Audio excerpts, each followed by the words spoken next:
Alright, so the model building and the model training is done. Let's go ahead and do the model evaluation. So a partial model evaluation has been already done there. We used 10% of the training data for the validation purpose, but still we want to test our model on the test data. So I do here from sklearn dot metrics import classification report, something like that I do. Thereafter I'm just gonna get here ypred equal to model dot predict. So this says that how you can use the predict method.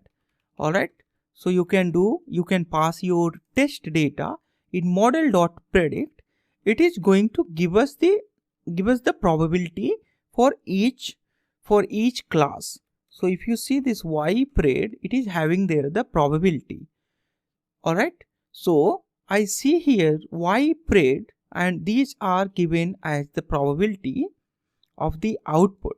Alright, so whether the output is 0 or 1, when the probability is less than 0.5, then we say that the output is 0, otherwise it is 1. So I say here ypred greater than 0.5, something like that, true false, and then I put all these in something like that, and then I say here as type int.